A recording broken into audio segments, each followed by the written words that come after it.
একটা সময় 5 বছর বা 10 বছর পরে নার্সের সংখ্যা কিন্তু অনেক বেশি হয়ে যাবে, তখন কিন্তু বেকারত্বটা বেড়ে যাবে।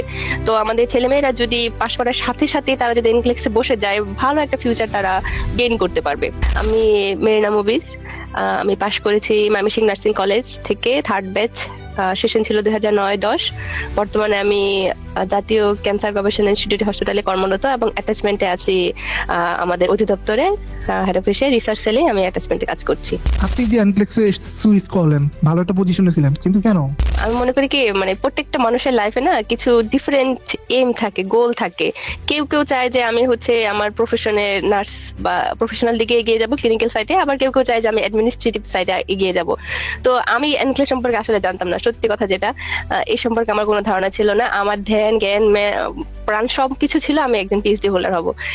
আমার নামের আগে ডক্টরেট বসবে, ডক্টর মেরিনা মুভিজ সবাই চিনবে, এটাই একমাত্র আমার ধ্যান ছিল। তো একদিন আমার অফিসে আমাদের ব্যাচমেট তাসরিন আক্তার মনি, B6 এরই স্টুডেন্ট সে। তো একদিন সে এসে খুব মোটিভেট করলো। মানে আমার হচ্ছিল আমি সব জায়গায় স্কলারশিপ পাচ্ছি, কিন্তু 80% এর বেশি আমি ইউএসএ কভার করতে পারছি না। ইউএসএ সব জায়গায় 80% পাচ্ছি, এর বেশি পাচ্ছি না। তখন সে আমাকে মোটিভেট করলো যে তুমি যদি এনক্লেক্স পাস করো, তাহলে তুমি হচ্ছে ওখানে ইউএস এর RN হতে পারবা, প্লাস হচ্ছে তুমি ওইখানে একটা পিএইচডি ডিগ্রিও তখন করতে পারবা। আর তোমার তখন ওটা সমস্যা হবে না, কারণ 20% কভার করা কিন্তু আমার জন্য ডিফিকাল্ট ওখানে 80% পেলেও। তো আমি চিন্তা করে দেখলাম যে এত সহজে ইউএসএ যাওয়া যায় বা এত সহজে ইউএসএ নার্স হওয়া যায়, এটা তো আমার আগে জানা ছিল না। তো এভাবেই আমার হচ্ছে এনক্লেক্স এর দিকে যাত্রা শুরু। আমরা রিসেন্টলি জানছি যে আপনি আপনার জাপানে একটা স্কলারশিপ পাইছেন পিএইচডির জন্য।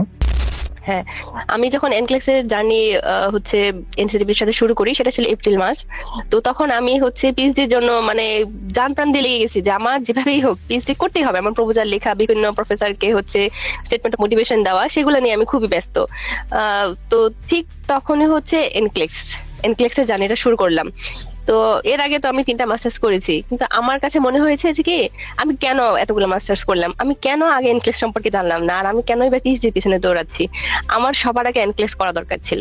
আমি যদি এতদিন এনক্লেক্সটা সম্পর্কে জানতাম, আমার এনক্লেক্সটা কমপ্লিট হয়ে আমি ইউএসআরএন হয়ে যেতাম, সেখানে যে আমি আমার সমস্ত ডিগ্রিগুলো কমপ্লিট করতে পারতাম। মানে কেন আমি বিহাইন্ডে পড়ে গেলাম, সেটাই আমার ছিল টেনশনের বিষয়, যে আমি এটা কেন আগে জানতে পারলাম না। মানে পিএইচডি পরে নেওয়া বেটার, আগে আমার মনে হয় ইউএসআরএন হয়ে ইউএসএ ঢোকাটাই সব থেকে ভালো সিদ্ধান্ত। আপনার এই প্রস্তুতি সময়কালটা কত সময়ের জন্য ছিল এটা? আচ্ছা, আমার এনসিটিভির সাথে জার্নি শুরু হয়েছিল এপ্রিল মাসে, কিন্তু আমি প্রস্তুতি শুরু করেছি জুলাই মাস থেকে। জুলাই মাস থেকে ডিসেম্বর 24, এই 6 মাস ছিল আমার টোটাল জার্নি। জাপানের ভিসা ছিল, আর আমি ডিসেম্বর আমাকে জাপানে এন্ট্রি নিতেই হবে, কারণ এন্ট্রি না নিলে আমার ভিসা থাকবে না। তো সেই জন্য আমার জাপানে আসা। তো এর মাঝখানে আমার হাজবেন্ড হচ্ছে জাপানের ওসাকায় ইউনিভার্সাল স্টুডিওতে বুক করে যে আমরা হচ্ছে ওটা ঘুরতে যাব। তো আমি আবার খবর নিলাম যে ওখানে একটা পিয়ারসন ভুঁইয়া আছে। যেহেতু পিয়ারসন ভুঁইয়া আছে, সে তো পরীক্ষা আমাকে একটা দিতে হবেই, আমি পাশ করি আর না করি আমাকে পরীক্ষা দিতে হবেই, এটা আমার মাইন্ডসেট। তো এর মাঝখানে তোমরা ভাইবা নিলা, ভাইবা নিয়ে আমাকে বললা যে জানুয়ারিতে ডেট নিতে, কিন্তু আমি তো ডিসেম্বরে ডেট নিচ্ছি। এখন যদি তোমাদের জানাই তাহলে দিবা মায়ের যে আপু আপনার পড়া শেষ হয় নাই, আপনি হচ্ছে ডেট নিয়ে নিচ্ছেন কেন। আমি হচ্ছে আর্চার নিয়েছিলাম, কিন্তু আর্চার 30% বেশি কভার করতে পারিনি। বুট ক্যাম্প নিয়েছিলাম, ফার্স্ট একটা পরীক্ষা দিলাম, ফার্স্ট পরীক্ষাতে দেখি যে রেডিনেস আমার হাই, বুট ক্যাম্প বাদ। প্রথম পরীক্ষা যদি হাই হয় তাহলে এটা আমি কি পড়বো, এটা আমার পড়া যাবে না, এটা পড়লে আমি আরো ডাল হয়ে যাব। তারপর আর্চার নিলাম, আর্চার দেখি 3টা কনসিকিউটিভ আমার পাস, আর এদিকে হচ্ছে হাই আসতেছে। তো একটু কনফিডেন্স পেলাম যে আমি হচ্ছে তাহলে এখন আর কোনো পরীক্ষা দিব না, রেডিনেসে দিব না। 20 দিনের ছুটি ছিল আমার, আমি হচ্ছে জাপান এসে তারপর ভাই বলে আমি বাচ্চাদের সাপোর্ট দিচ্ছি। আমি টানা 17 ঘন্টা করে পড়াশোনা করছি, আমাকে পরীক্ষায় বসতে হবে। প্রিপারেশনের সময় আপনি কোন রিসোর্সেস গুলো আপনি ইউজ করছেন আপনার জন্য? আচ্ছা, যেহেতু তোমরা জানোই যে আমি ডাইভার্সনাল ছিলাম, মানে 2টা কাজে ব্যস্ত ছিলাম, যেহেতু পিএইচডি এবং এনক্লেস দুটো একসাথে আমার প্যারালাল চলছিল। তো আমি খুব বেশি রিসার্চ ইউজ করতে পারিনি। এনসিটিভিটি থেকে যে লেকচারগুলো প্রোভাইড করা ছিল সেগুলো আমার কাছে অসাধারণ লেগেছে। প্রত্যেকটা ক্লাস, প্রত্যেকটা লেকচার আমি খুব ভালোভাবে পড়েছি, এবং লেকচার শেষ হওয়ার সাথে সাথে আমি ওই 14 পাতা বা 22 পাতার লেকচারটা 3 পাতায় সারমর্ম করে ফেলতাম। তো 3 পাতা সারমর্ম করে ওটা আমি 3 সেট করতাম। 3 সেট করে 1 সেট হচ্ছে আমার পড়ার জন্য রাখতাম, আমি পড়ার পর আমার 2 ছেলে মেয়ে পড়াশোনা করবে সেই জন্য 1 সেট। আরেক সেট হচ্ছে আমি আমার দেয়ালে সেটি দিতাম, কারণ যখন আমার ছেলেমেয়েরা খুবই দুষ্ট, ওরা 10টা ছেলে মেয়ে ওদের সাথে ফেলে, এত দুষ্ট। তো আরেকটা সেট আমি ওদের কোলে করে নিয়ে পড়তাম, যখন ওরা হচ্ছে ডিস্টার্ব করতো দেয়ালে সেটে দেওয়া থাকতো, প্রত্যেকটা সেট আমার দেয়ালে সেটে দেওয়া আছে, এখন বাসায় থাকলে আমি দেখাতে পারতাম। তো এভাবে আমার জার্নিটা চলেছে। কর্পোরেট অফিসে জব, 9টা 5টা ডিউটি, এই ডিউটি মেনটেন করে পড়াশোনা করা, যেহেতু আমার হাজবেন্ড দেশের বাইরে ইউনিভার্সিটিতে পিএইচডি করছে, আমার জন্য খুবই ডিফিকাল্ট ছিল, কারণ আমার কোনো হেল্পিং হ্যান্ড ছিল না। যে মেয়ে ছিল সে 9টা 5টা বেবি দেখতো, এরপর আমাকেই পড়তে হবে। আমি খুবই ডিসিপ্লিন হয়ে কোনো সময় নষ্ট করিনি, মানে এভাবে পড়াশোনা করেছি, মানে খুবই কষ্ট হয়েছে আমার পড়াশোনা করতে। আচ্ছা, এই অনুষ্ঠান শুরুর আগে আপনি আমাদেরকে বলেছিলেন যে আপনার বাচ্চারা আপনার সাথে পড়াশোনা করছে, সেই মজার স্মৃতিগুলো যদি আমাদেরকে একটু শেয়ার করতেন। মজার স্মৃতি হচ্ছে, তো আমার তো মঙ্গলবার শুক্রবার ক্লাস, তো মঙ্গলবার শুক্রবার আমি চেষ্টা করতাম কি যে ওরা ঘুমায় যাক, ওরা ঘুমায় গেলে আমি ক্লাসটা তাহলে শান্তিতে করতে পারবো। তো দেখা গেছে যে ওরা যেদিন জেগে থাকতো সেদিন আমি ক্লাস খুব সুন্দর করে ক্লাস করতে পারছি, কিন্তু ওরা ঘুমায় গেলে আমিও ঘুমায় যেতাম। মানে ওরা ঘুম মানে আমিও ঘুম, আর ওরা যতক্ষণ আমাকে ডিস্টার্ব করতো ততক্ষণ আমি পড়তে পারতাম। আমার ক্লাসের সময় টোটাল সময়টাই আমি যা লিখতাম, আমার ছেলে আমার কোলে বসে থাকতো, আর যদি সে কোলে জায়গা না পেতো তাহলে আমার ঘাড়ে বসে থাকতো।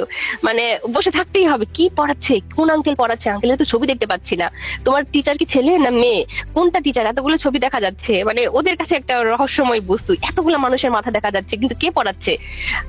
তো ঘরে বসে থাকতো আর আমি ওভাবে বসে বসে পড়তাম। এটাই আমার কাছে মনে হচ্ছে যে এর থেকে মজার বিষয় আর কিছু হতে পারে না।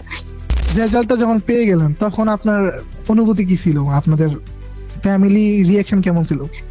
আচ্ছা, রেজাল্ট হচ্ছে আমি 24 তারিখ পরীক্ষা দিয়েছি, তো তো ন্যাচারালি আমার রেজাল্ট হওয়ার কথা ছিল 26 তারিখে, কিন্তু 25 তারিখ হচ্ছে ওদের হলিডে ছিল। যেহেতু ইউএস এটাকে মানে ভালোভাবে পালন করে, হলিডে ছিল, যে কারণে আমি 26 তারিখ রেজাল্ট পাইনি।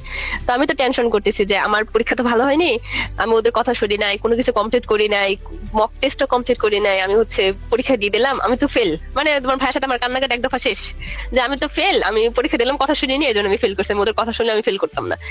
তো ও চলে গেছে, ল্যাবে চলে গেছে। ল্যাবে চলে গেলে আমি অনেকবার মানে অসংখ্য ভার কুইক রেজাল্ট চেক করতে ঢুকছি, এখনো রেজাল্ট আসে নাই, এখনো রেজাল্ট আসে নাই, মানে আমি ফেল।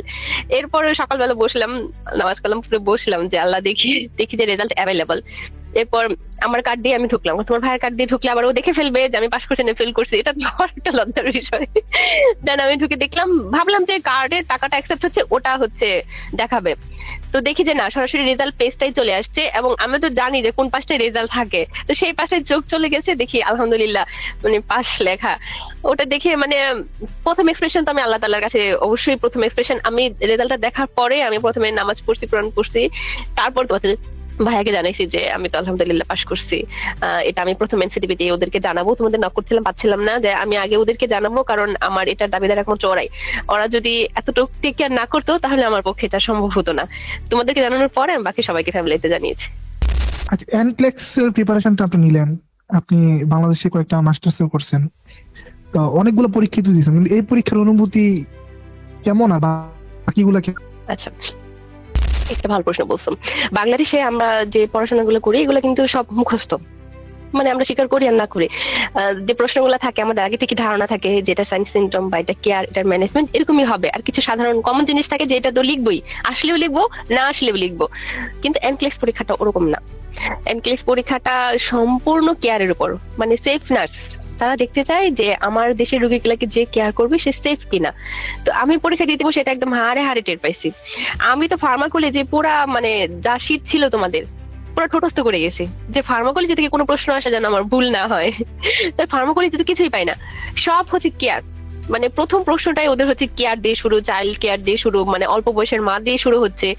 কিন্তু একটা জিনিস আমি পেয়েছি, সেটা হচ্ছে আর্চারি ওয়ার্ল্ড যেহেতু আমি কমপ্লিট করতে পারিনি, ওখান থেকে প্রশ্ন আসছে কি না আসছে এটা আমি বলতে পারছি না। কিন্তু তোমরা যে মক টেস্ট গুলো নিয়েছো এগুলো আমার খুব কাজে লেগেছে। আমি মক টেস্ট থেকে কোশ্চেনের হচ্ছে ধারাবাহিকতা গুলো বুঝতে পেরেছি, এবং ওগুলো টপিক গুলো আমার সাথে ম্যাচ করেছে। এবং সব থেকে মজার বিষয় কি জানো, আমি তো 14 নাম্বার মক টেস্ট দিয়ে পরীক্ষা দিতে গিয়েছিলাম, তো পরীক্ষা দিয়ে এসে দেখি যে তোমরা হচ্ছে 15 নাম্বার মক টেস্টের লিঙ্ক দিছো। তো আমি ভাবলাম যে তুমি তো পাস করবো না, তাহলে 15 নাম্বার মক টেস্টে দেই। তো 15 নাম্বার মক টেস্টে দিতে যেয়ে দেখি প্রথম প্রশ্নটাই আমার এনক্লেক্স প্রশ্নের সাথে ম্যাচ করে গেছে। হয়তো 100% ম্যাচ করেনি, কিন্তু 80% আমার প্রশ্নটা ম্যাচ করে গেছে। তাহলে আমি ভাবলাম হাই হাই, আমি যদি সবগুলো মক টেস্টে দিয়ে পরীক্ষা দিতাম তাহলে হয়তো আমার আরো প্রশ্ন কমন পড়তো। তো ব্যাপারটা এরকম। আর ইসিসি থেকে খুব অনেক হার্ড লেভেলের প্রশ্ন আসছে আমার, কিন্তু তোমাদের যে চমৎকার ইসিসির ক্লাস, মানে ইসিসি আমার একদম মাথার ভিতরে ছবি আঁকা, পুরা ছবি আঁকা। ইসিসির প্রশ্ন আল্লাহর রহমতে ওরা আমাকে আটকাতে পারেনি, প্রায়োরিটি খুব ভালো হয়েছে। কিছু আননোন প্রশ্ন ছিল আমার, ওই আননোন প্রশ্নগুলোতে আমি একটু হুচুট খেয়েছি।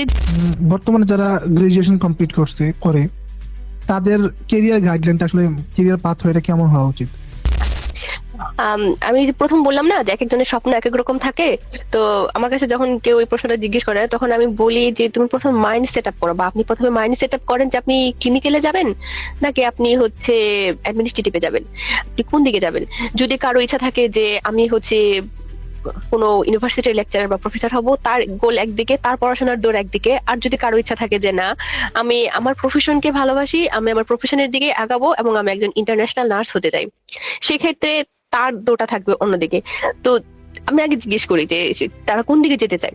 আমি আমার দুইটা দিক থেকে ওদেরকে মোটিভেশন দেই এবং আমার নিজেরটাও বলি যে ভাই, আমি যদি আগে জানতাম যে এনক্লেক্স জিনিসটা আছে আর এটা পাশ করে এত সহজে ইউএসএ যাওয়া যায়, তাহলে আমি এতগুলো মাস্টার্স করতাম না, আমি এতগুলো মাস্টার্সের পিছনে শুধু শুধু দৌড়াতাম না, আমি সবার আগে এনক্লেক্সে বসতাম। আমি আসলে সত্যি মানে একদম হার্ট থেকে বলছি, আমি জানতাম না এনক্লেক্স মানে জিনিসটা যে এরকম আছে, বা এটা পড়াশোনা করে আমরা এত ইজিলি যেতে পারছি এই বিষয়ে আমার ধারণা ছিল না, যে কারণে আমার এতটা দেরি হয়ে গেছে। জার্নির পিছনে বিহাইন্ড দ্য সিনে যারা আছেন তাদের উদ্দেশ্যে যদি কিছু বলতে চান। আচ্ছা, আমার এই জার্নির শুরুটাই হয়েছিল আমার ওই বান্ধবীকে দিয়ে, আমি যার কথা প্রথমেই বললাম, নাসিন আক্তার মনি। ওর কথা না বললে আসলে এটা ঠিক হবে না। ওই আমাকে মোটিভেট করেছিল যে আমি হচ্ছে এনক্লেক্সটা শুরু করি যেন। সেকেন্ড, তো আমার হাজবেন্ডের একটা কথা আমাকে মোটিভেট করেছে, মানে যখন আমি ছেড়ে দিয়েছি যে আমি আর পারতেছি না, আমি ফ্যামিলি, বাচ্চা কাচ্চা, স্কুল, নিজের পড়াশোনা, অফিস আমার পক্ষে সম্ভব হচ্ছে না, তখন ও আমাকে মোটিভেট করেছিল যে তুমি যদি এনক্লেক্স পাস করো সব থেকে বেশি আমি খুশি হব। তো শুধুমাত্র ওর এই খুশিটুকু পাওয়ার জন্য যে আমি চাকরি করি না করি, আমি কখনো ইউএস যাই বা না যাই, আমাকে এনক্লেক্স পাস করতে হবে, পাস করতে হবে। এবং একটা সার্টিফিকেট আমার হাজবেন্ডকে দিতে হবে যে দেখো আমি পেরেছি, it's for you, it's only for you. আপনাদের ব্যাচে যারা সামনে পরীক্ষা দিবে তাদের উদ্দেশ্যে যদি কিছু বলতে চান। এনসিবিটি আমার কাছে মনে হয় এটা একটা নর্মাল কোচিং সেন্টার না, ইটস জাস্ট এ ব্র্যান্ড। এটাকে নিজের মনে করে ধারণ করতে হবে।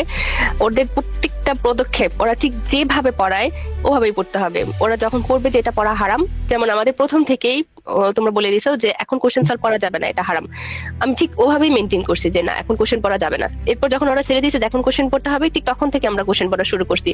যখন বলছে সিম্পল নার্সিং পড়তে হবে, ঠিক তখন থেকে সিম্পল নার্সিং, তখন থেকে নার্কলেস, তখন থেকে সবকিছু শুরু করছি। মানে ধরে রাখতে হবে। আমার তো মনে হয় যে কোনো একটা ফলো করলেই হয়, এতগুলো কোচিং সেন্টারের পেছনে দৌড়ানোর দরকার নাই। আমি যেটা ফলো করছি সেটা যদি আমি সঠিকভাবে ফলো করতে পারি, ফার্স্ট টু লাস্ট, কোনো দিকে না দৌড়ায় যে ওখান থেকে একটু নেবো, ওখান থেকে একটু নেবো, ওখান থেকে একটু নেবো, তাহলে লাস্টে কোনটা নেবো আমি মিলাতে পারবো না। সো একটাকেই জাস্ট ধরবা, একটাকেই ধরে রেখে এগিয়ে যেতে হবে। আর বললাম না যে এসটিভিটির যে দুইজন আছে, আমার কাছে মনে হয় they are just like elder brother and junior brother.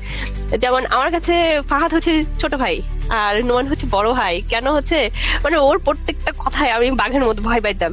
ও যখন বলতো আপু আপনি এই ভুলটা কেন করছেন, এরকম ভুল তো করা যাবে না, এরকম ভুল করলে তো আপনি পাশ করবেন না, এটা শুনে আমি যে কি ভয় পেতাম। আর সেকেন্ড কথা ছিল, আপনি যদি এই প্রশ্ন ভুল করেন তাহলে তো আপনার কাছে তাদের রোগী সেফ না। আর আমার টার্গেট ছিল যে হচ্ছে ফাহাদ প্রথম ক্লাসে বলছিল কিন্তু যে এই ব্যাচের কে ফার্স্ট হতে পারে দেখি, আমার মনে আছে কিনা। তো আমি মনে মনে ইচ্ছা ছিল যে দেখি চেষ্টা করে এই ব্যাচের ফার্স্ট হতে পারি কিনা পাশে। আর আরেকটা ইচ্ছা ছিল যে আমার ব্যাচের আমার কলেজের নামটা দেখে আর একটু উজ্জ্বল করা যায় কিনা।